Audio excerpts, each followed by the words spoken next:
22 থেকে 25 বছর বয়সে বিবাহ করলেন 40 বছরে একটা পুরা বৃদ্ধা নারীকে। নারী লিপসু যদি থাকতেন বৃদ্ধা মহিলাকে জীবনেও বিবাহ করতেন না। কথা বলেন ঠিক কিনা? একটা যুবককে আপনি বলেন না, আমাদের সমাজের একটা যুবককে বলেন যে বাবা তোমার বয়স তো মাত্র 22 বছর, 40 বছর একটা মহিলাকে বিবাহ করায় দেয়, সে বলবে ভিক্ষা করে খাবো। কথা বলেন ঠিক কিনা বলেন? তারপর আমি বুড়া বিবাহ করব না। এটা হচ্ছে আমাদের মেজাজ। নবী করিম সাল্লাল্লাহু আলাইহি ওয়াসাল্লাম জীবনের প্রথম বিবাহ করেছেন বৃদ্ধা রমণীকে। যখন তার গায়ের চাহিদা বেশি ছিল তখনই তিনি কোনো রূপ করেননি। তাহলে যখন তিনি বৃদ্ধ হয়ে গেছেন তখন তিনি লোভটা কেন করবেন? সেই সৌভাগ্যবান উম্মত হতে পেরে আপনারা খুশি না বেজার? জোর আওয়াজে বলছি আলহামদুলিল্লাহ। আল্লাহ রাব্বুল আলামিন এই উম্মাকে এত বেশি শ্রেষ্ঠত্ব দান করেছেন, এত বেশি মর্তবা দান করেছেন। কোরআন মাজিদের মধ্যে আল্লাহ পাক প্রশংসা বাণী উচ্চারণ করে বলেছেন, কুনতুম খায়রা উম্মাতিন, তোমরাই হচ্ছ শ্রেষ্ঠ জাতি। উখরিজাত লিন্নাস, তোমাদেরকে বের করা হয়েছে মানবতার কল্যাণে। তোমাদের বৈশিষ্ট্য হচ্ছে তা'মুরুনা বিল মারুফ, তোমরা মানুষদেরকে সৎ কাজের আদেশ দেবে। ওয়া তানহাউনা আনিল মুনকার, অসৎ কাজ থেকে মানুষদেরকে নিষেধ করবে।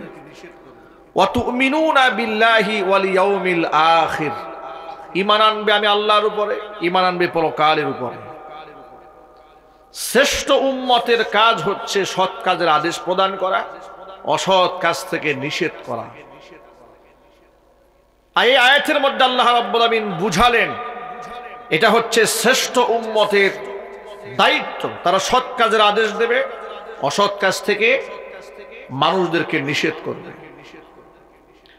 কোরআন মাজিদের এই একই সূরা আল্লাহ পাক ভিন্ন একটা আয়াতের মধ্যে আল্লাহ বললেন, ওয়ালতাকুম মিনকুম উম্মাতুন ইয়াদউনা ইলাল খায়র ওয়া ইয়া'মুরুনা বিল মারুফ ওয়া ইয়ানহাউনা আনিল মুনকার।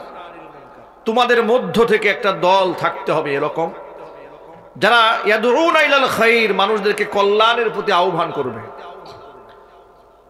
ইয়াদউনা ইলাল খায়রি, কল্যাণের প্রতি আহ্বান করবে। ওয়া ইয়া'মুরুনা বিল মারুফ, সৎ কাজের আদেশ দেবে। ওয়া ইয়ানহাউনা আনিল মুনকার, অসৎ কাজ থেকে নিষেধ করবে। ওয়া উলাইকা হুমুল মুফলিহুন, এবং এই দলটাই হচ্ছে সফল কাম। জোরে বলেন সুবহানাল্লাহ। আপনাদের আলোচনা শুরু করার শুরুতেই একটা বিষয় মাথায় রাখতে হবে, সেটা হলো এই, সৎ কাজের আদেশ প্রদান করা দুনিয়াতে সবচেয়ে সহজ কাজ। মানুষকে আপনি কল্যাণে কথা বলবেন, এটা কোনো কঠিন কাজ নয়। কিন্তু সবচেয়ে ভয়াবহ কঠিন কাজের নাম হচ্ছে অসৎ কাজ থেকে নিষেধ করা। আপনি যদি সারা জীবন জন্ম থেকে মৃত্যু পর্যন্ত মানুষদেরকে শুধু সৎ কাজের আদেশ দিয়ে যান, বলেই যান, পৃথিবীতে একজন লোকও আপনার শত্রু হবে না। মানুষ বলবে এটা তো ভালো কথাই, উনি তো খারাপ কিছু বলে নাই। আপনার শত্রু তখন হবে যখন আপনি অসৎ কাজ থেকে বাধা দেবেন। কথা বলেন ঠিক কিনা? ফর এক্সাম্পল বলি আপনাদেরকে, সমাজের মধ্যে আব্দুর রহিম এবং আব্দুল করিম দুজন মুসল্লি।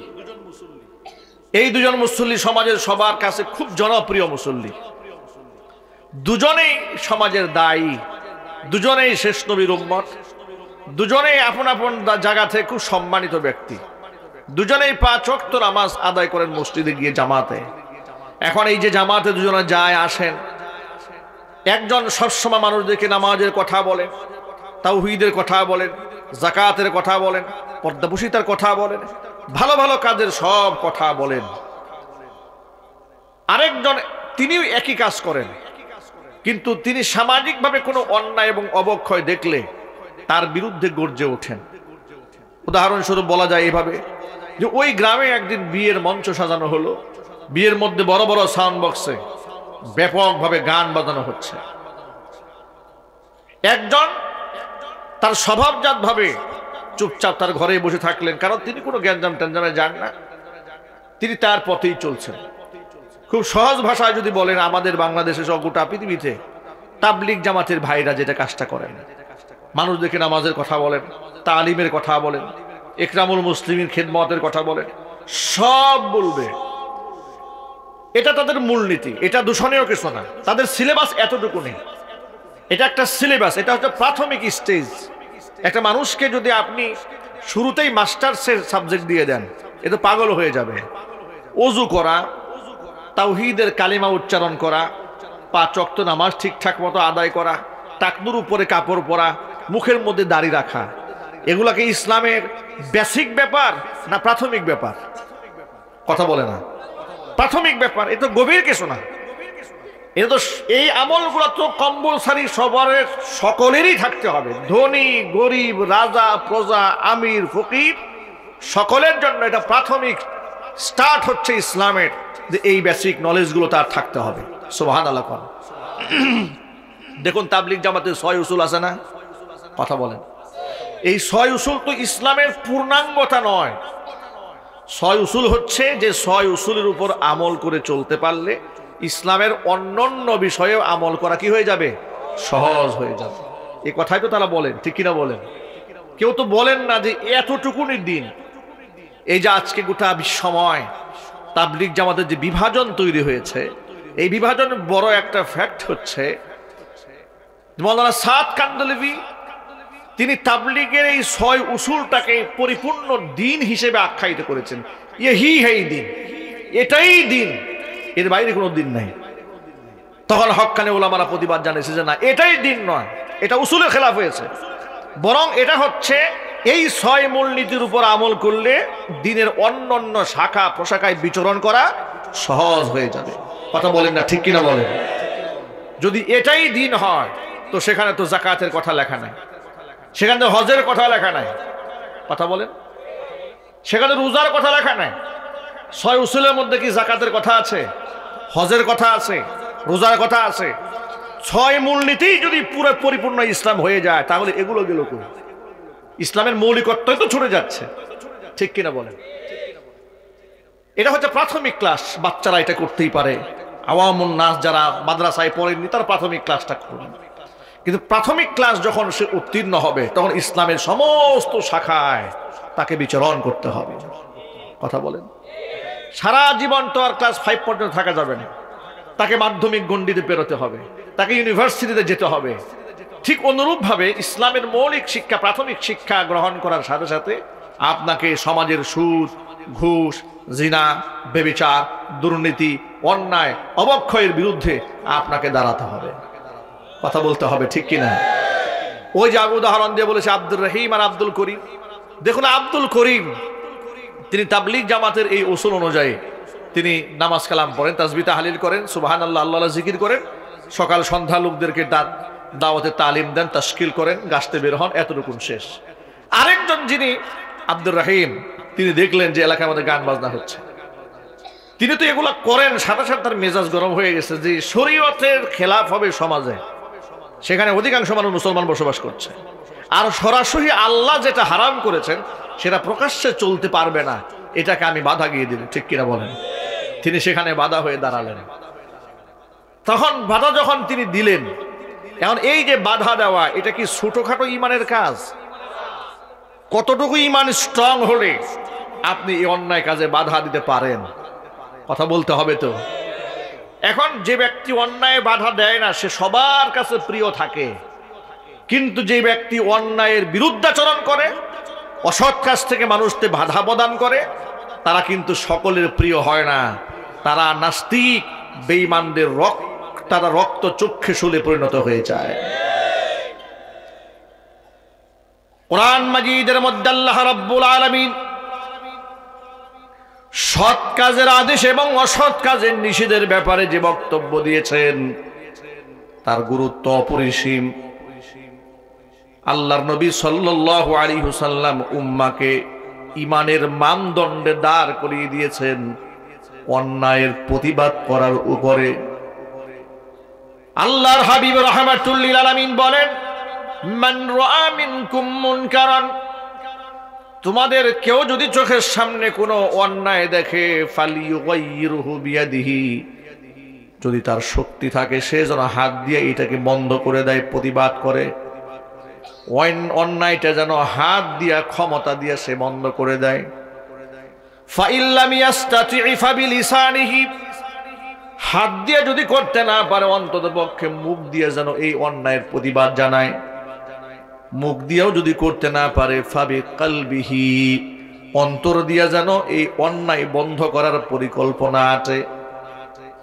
ওয়াযালিকা আযআফুল ঈমান, আল্লাহর হাবিব বলেন এটা হচ্ছে ঈমানের একেবারেই দুর্বল পয়েন্ট। একেবারেই দুর্বলতম ঈমানদার ব্যক্তি মন থেকে এই অন্যায়ের বিরুদ্ধে আচরণ করবে আর এটাকে নস্যাৎ করার পরিকল্পনা আনবে। কিন্তু ফার্স্ট ক্লাসের ঈমানদার শুধু মনে মনে চিন্তা করবে না, সে হাত দিয়া অন্যায়ের প্রতিবাদ করবে। আল্লাহর নবী বলেন এই তো তিনটা ধাপ ঈমানের। যে ব্যক্তি ফার্স্ট ক্লাসের ঈমানদার হাত দিয়া প্রতিবাদ জানাবে, হাত দিয়ে প্রতিবাদ করতে পারে নাই, সেকেন্ড ক্লাস মুখ দিয়া বলবে। তাও যদি না বলে অন্তরে এটাকে খারাপ জেনে এর বিরুদ্ধে মনে মনে অবস্থান গ্রহণ করবে, পায়তারা করবে। মনের মধ্যে যদি এই অন্যায়ের বিরুদ্ধাচরণ করার জন্য চিন্তাও না আসে, আছে না নাই?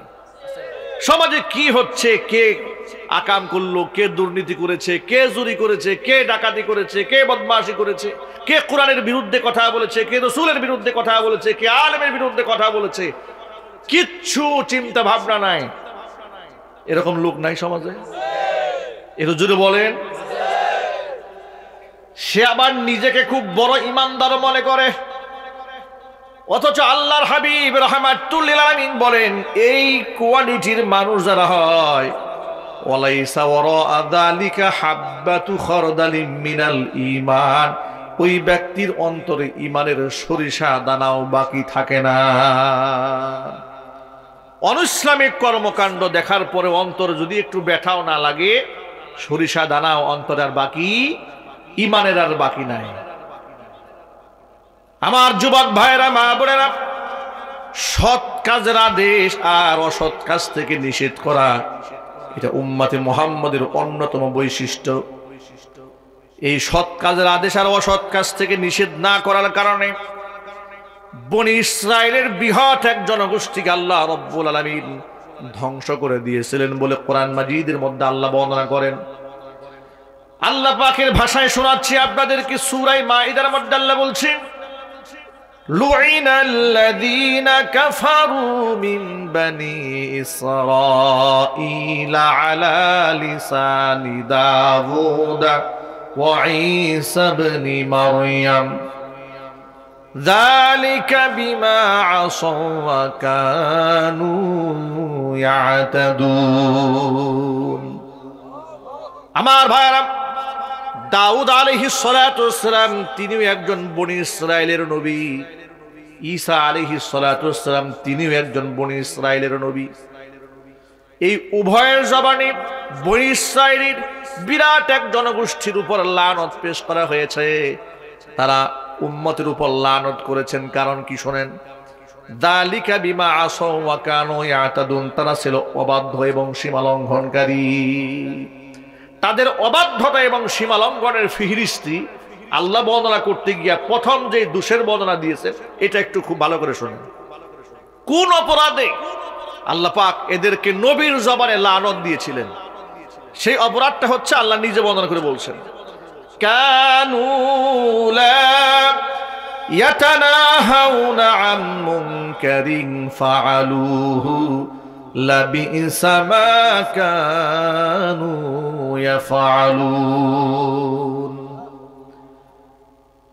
কানু, এই সমস্ত অপরাধীদের মূল অপরাধটাই হলো লা ইয়াতানাহাউনা আন মুনকারিন, অন্যায় থেকে একজন আরেকজনকে বাধা দিত না। আল্লাহ বলছেন যে এদের চোখের সামনে একজনের সামনে অন্যায় হতো, অন্যায় দেখেও তারা চুপচাপ সহ্য করত, কিচ্ছু বলতো না। অন্যায় দেখে প্রতিবাদ তো করতোই না, চুপচাপ থাকতো। মনে রাখবেন, চুপ থাকা এটা হচ্ছে সমর্থনের লক্ষণ। কথা বলেন না কেন, ঠিক কিনা বলেন? আপনি চোখের সামনে একটা অন্যায় দেখলেন, আপনি চুপ থাকলেন, কি বোঝা গেল? কথা বলেন। আস-সুকুতু নিসফুর রিজা, চুপ থাকা হচ্ছে সম্মতির অর্ধেকটা। দেখবেন আপনি মেয়েদের কাছে যখন বিবাহের ইজিন আনতে যায়, তখন তাকে বলা হয় যে অমুকের ছেলে, তার এই এই পরিচয়, তার এই এই গুণাবলী, এত টাকা দেন মোহরে, তোমার সাথে বিবাহের প্রস্তাব করা হচ্ছে, তুমি কি এতে রাজি আছো নাকি? মেয়ে যদি অপছন্দ করে পাত্রকে, দেখবেন মুহূর্তে মুখের উপর ঠাস করে বলে ফেলবে, না না না, আমি বিবাহ করব না। কথা বলে না, একটু জোরে বলেন না, ঠিক কিনা বলেন। কারণ না বলতে তো আর লজ্জার কিছু নাই। লজ্জা হয় কখন? হা বলতে। হা বলে কি হয়? লজ্জা হয়। উনি বলেন না না না, এই বিবাহ আমি করব না।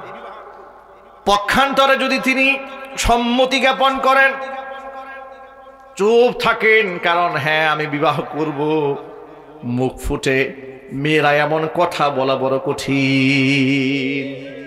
আল্লাহর হাবিব বলেছেন, মেয়ের কাছে বিবাহের প্রস্তাব দেওয়ার পরে মেয়ে যদি চুপ থাকে, তুমি বুঝে নিবা সে সম্মতি জ্ঞাপন করেছে। জোরে কোন সুবহানাল্লাহ। সেখানে বলা হয় নাই তার মুখ থেকে বের করাই সারবা হা, না বলা হয় নাই। ইসলামে লাজুকতাকে সম্মান করা হয়েছে। আল্লাহু আকবার বলেন।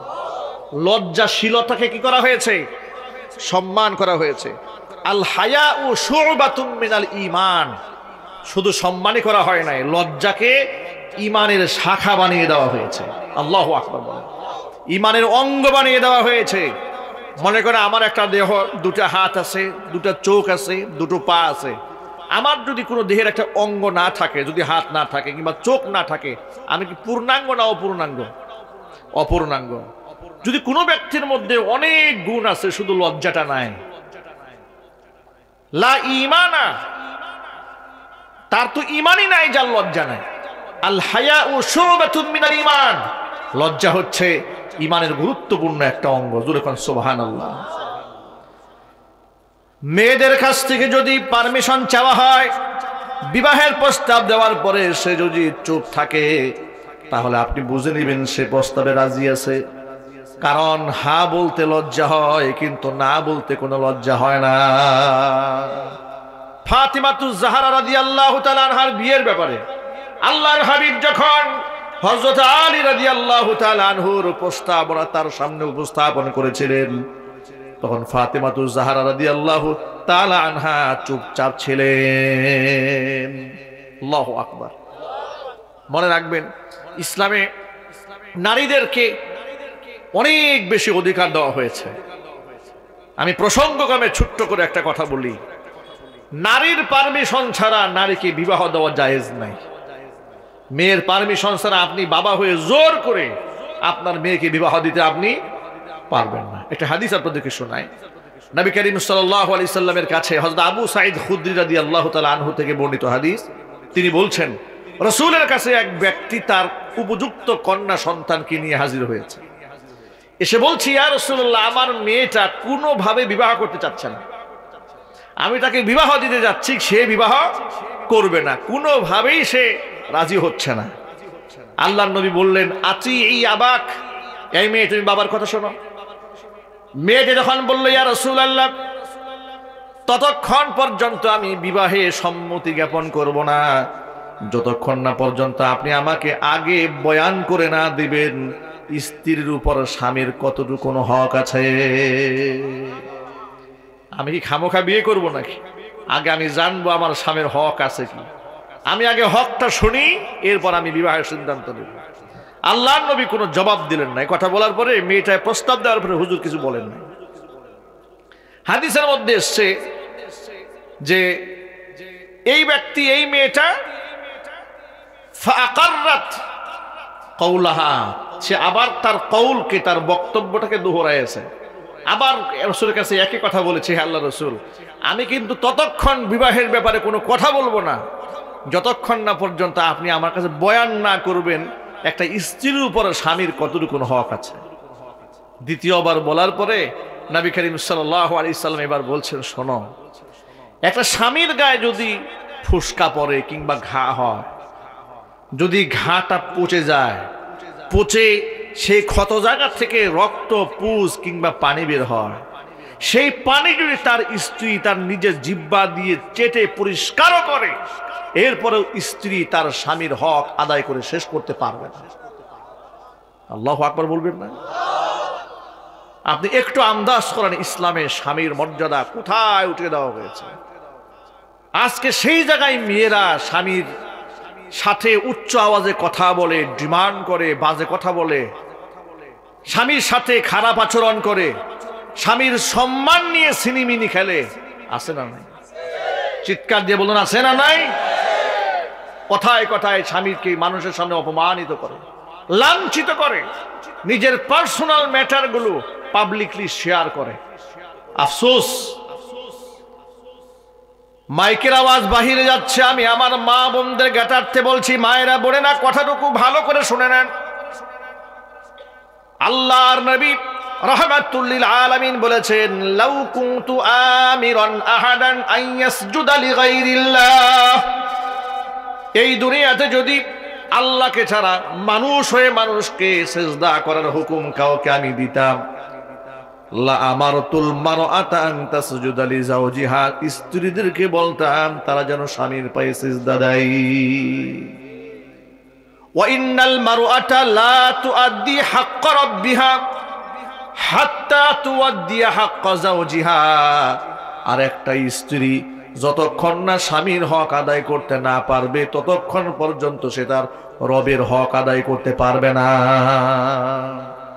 হাদিস শরীফের মধ্যে এসেছে, কোন স্ত্রী যদি এমন অবস্থায় মারা যায় তার স্বামী তার উপর সন্তুষ্ট, নবীজি বলেছেন ওই নারী আল্লাহর জান্নাতি হয়ে যাবে।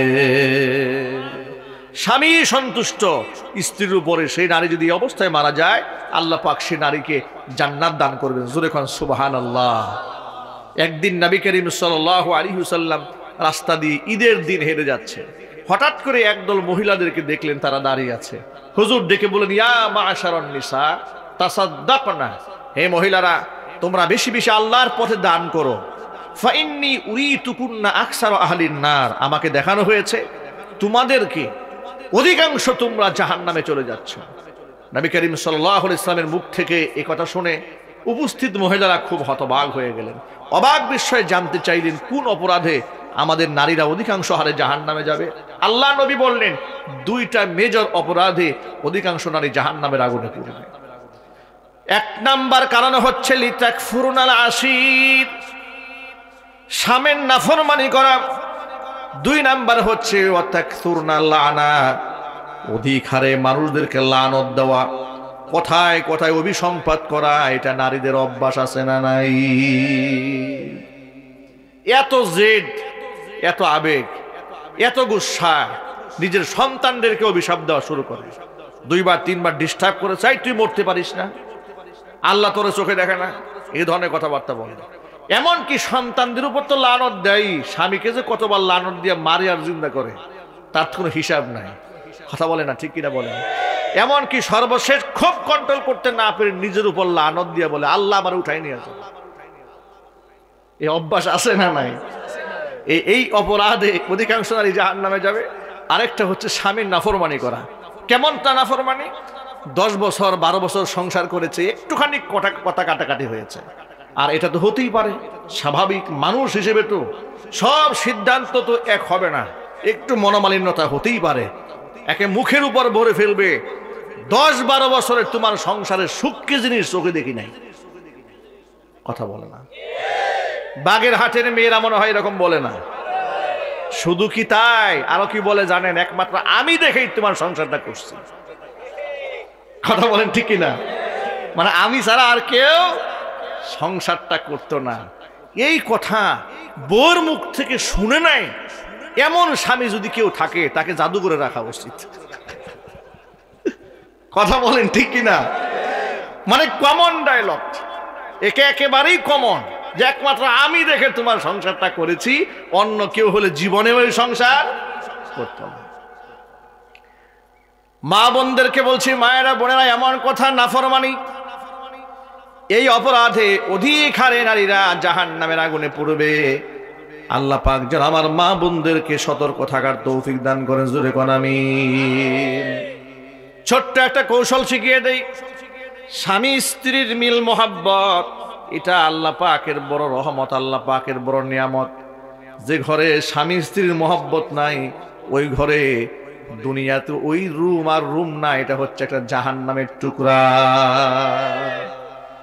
স্বামী তো এমন হওয়া উচিত যে ঘরে যাওয়ার জন্য পাগল থাকবে, ঠিক কিনা বলেন?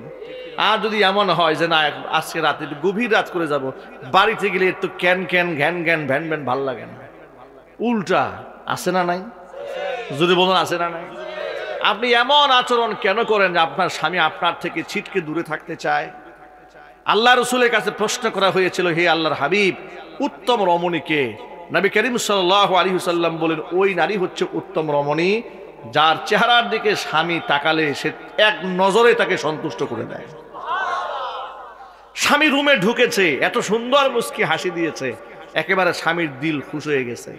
এটা না করে স্বামী বেচারা সারাদিন পরিশ্রম করে বিকালবেলা রুমে ঢুকছে, গিয়া দেখে তার চেহারার কি ক্লান্ত, বউর মেজাজ আরো খারাপ। কথা বলেন ঠিক কিনা? বউ প্রথম কথা বলেছে, কি ব্যাপার, ঘটনা কি? তোমার দিদি সারাদিন ফোনে পায় নাই কি? অন্য জায়গায় লাইন টাইন মারো নাকি? কথা বলেন ঠিক কিনা? কিংবা ফোনে একটু ওয়েটিং পেয়েছে, প্রথম কথা ঘরে ঢোকার সাথে দেখি মোবাইলটা দেখি তো কি ব্যাপার, কি ইদানিং দেখি মোবাইল ওয়েটিং পাওয়া যায়। জান্নাতি রমণীর প্রশংসা নবী করিম সাল্লাল্লাহু আলাইহি সাল্লাম করে বলেছেন যে তার দিকে তার স্বামী তাকানো মাত্র তার চাহনি, তার অ্যাটিটিউড, তার ভাব ভঙ্গিমা এমন হতে হবে, বউয়ের চেহারার দিকে তাকানোর সাথে সাথে তার দিলটা খুশ হয়ে যাবে। চিল্লা করেন আল্লাহু আকবার। এটা যেমন আমার মা বোনরা ফলো করবে, অনুরূপ ভাবে আমরা যারা স্বামী আছি আমাদের কিছু দায়িত্ব আছে, আছে না নাই?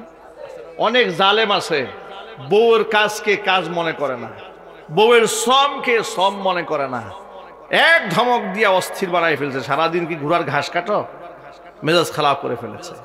অথচ এই ক্ষেত্রে আপনাকে একটা কথা মনে রাখতে হবে, একটা মূলনীতি আছে, যদি আপনি এই মূলনীতিটা ফলো করেন আল্লাহর কসম আপনার সংসারে অশান্তি হবে না। আমি কি মূলনীতি বলে দেব? আপনাদের কষ্ট হচ্ছে না তো? ঘরে বউ আছে কার কার হাত দেখি তো, ভালো করে উঁচা করেন না, মাশাআল্লাহ, হাত নামা। বউ নাই কার কার হাত দেখি এবার, বউ নাই কার কার? এই দেখছো বাচ্চা হাত তুলছে, এই তোমার বিয়ের বয়স হচ্ছে? ও এটা বুঝে ফেলেছে যে ওর বউ নাই, এটা বুঝাও তো মুশকিল।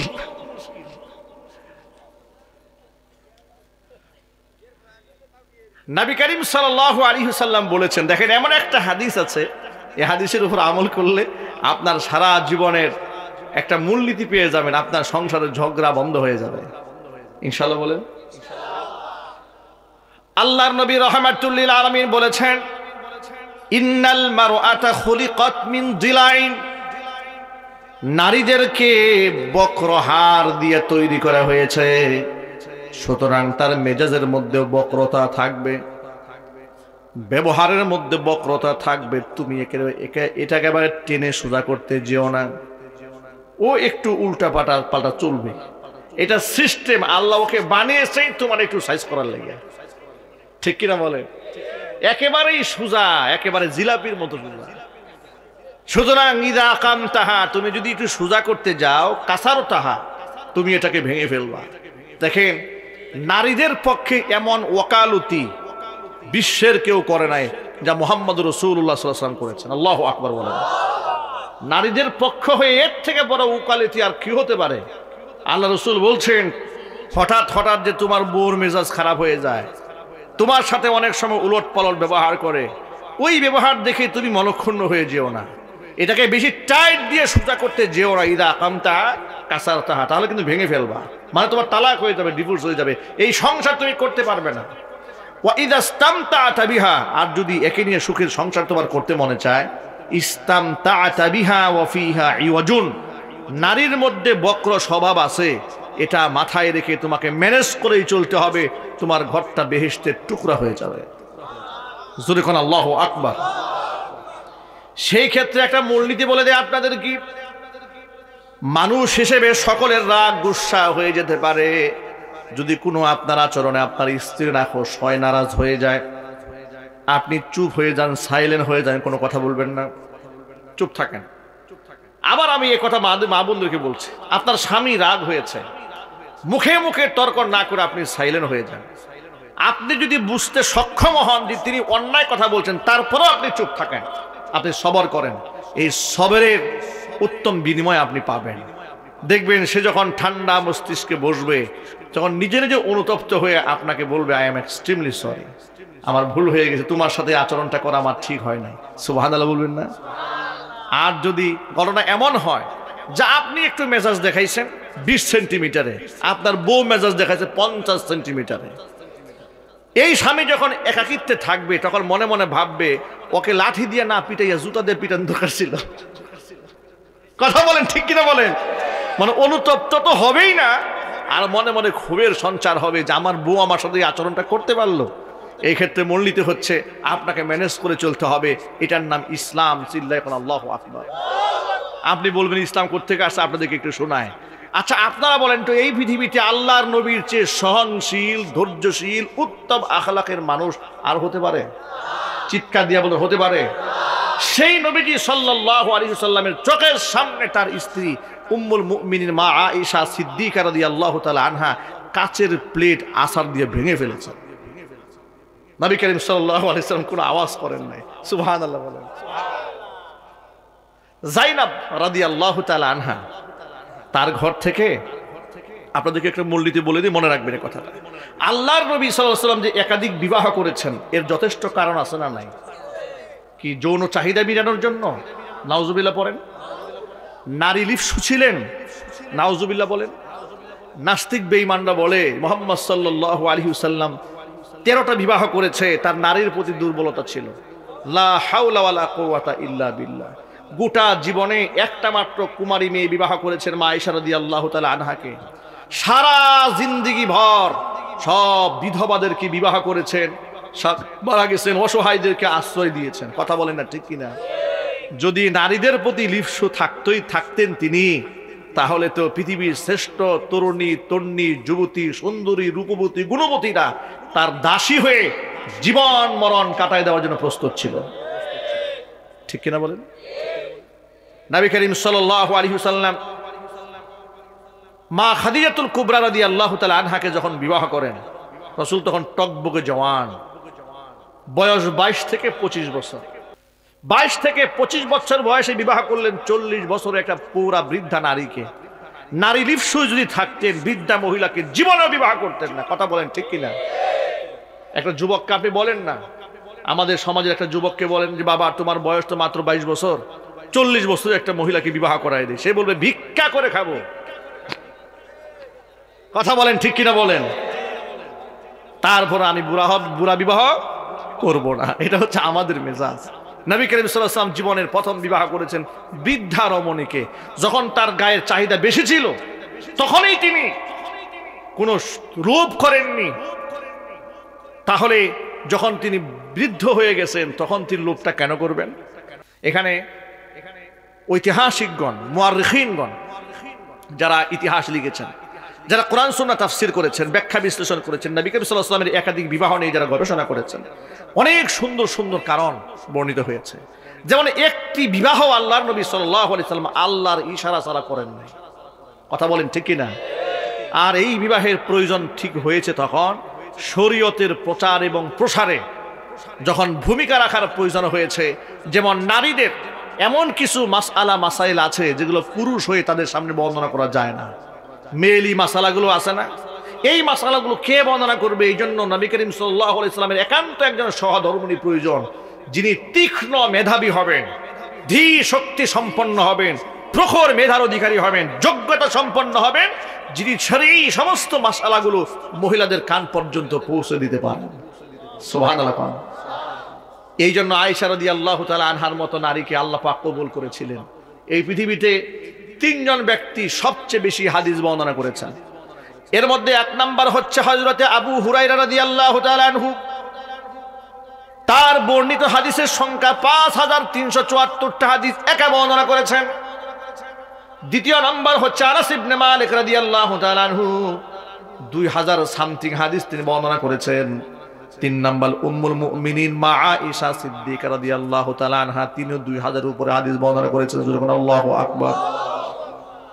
উম্মুল মুমিনিন মা আয়েশা সিদ্দিকা রাদিয়াল্লাহু তাআলা আনহা এমন মুহাদ্দিসা ছিলেন, বিজ্ঞ সাহাবায়ে কেরাম তার কাছ থেকে মাসআলার সমাধান নিতেন। এই জন্য, কারণ পুরুষ হওয়ার পরে নারীদের আভ্যন্তরীণ কিছু বিষয় আছে, পুরুষ হয়ে খোলামেলা বলা যায় না। আল্লাহু আকবার বলেন। কিছু মেয়েলি মাসালা আছে, এগুলা মেয়েরা মেয়েদেরকে শিখাতে হয়, ঠিক না ভাই? এই জন্য নবী করিম সাল্লাল্লাহু আলাইহি সাল্লাম একাধিক বিবাহ করেছেন, যাতে করে আল্লাহ রসুলকে সরাসরি মেয়েদেরকে ফেস করতে না হয়। আল্লাহু আকবার। আজকে আমাদের সমাজে প্রসঙ্গক্রমে একটা কথা আপনাদেরকে বলি, নবী করিম সাল্লাল্লাহু আলাইহি সাল্লাম উম্মার উপর যত বড় দরদি ছিলেন, পৃথিবীতে তার থেকে উম্মার উপর দরদি কেউ সৃষ্টি হবে? এটা কি হওয়া সম্ভব? কোনোদিন হওয়া সম্ভব না।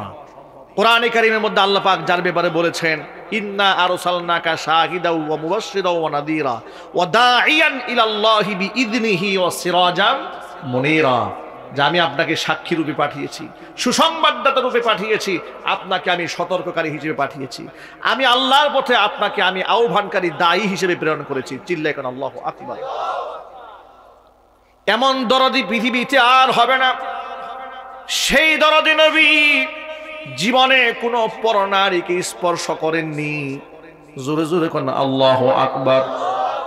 উম্মুল মুমিনিন মা আয়েশা সিদ্দিকা রাদিয়াল্লাহু তাআলা আনহা বলেছেন, ওয়াল্লাহি, আল্লাহর কসম, মা মাসাত ইয়াদুহু ইয়াদা মুরাতিন কত্তু, আমার নবীজির হাত জীবনে পরনারী হাতকে স্পর্শ করে নাই। অথচ বর্তমানে দেখবেন যে ভণ্ড পীরেরা মুরিদদের, মহিলা মুরিদদের হাতে হাত রেখে বায়াত করায়। শুধু হাতে হাত রাখে না, ভণ্ড পীরেরা মহিলা মুরিদদের সাথে মুয়ানাকা করে, মুসাফাহা করে। জোরে জোরে বলেন নাউজুবিল্লাহ। এক বাক্যে জবাব দিয়ে বলেন, পর নারীর গায়ে স্পর্শ করা হালাল।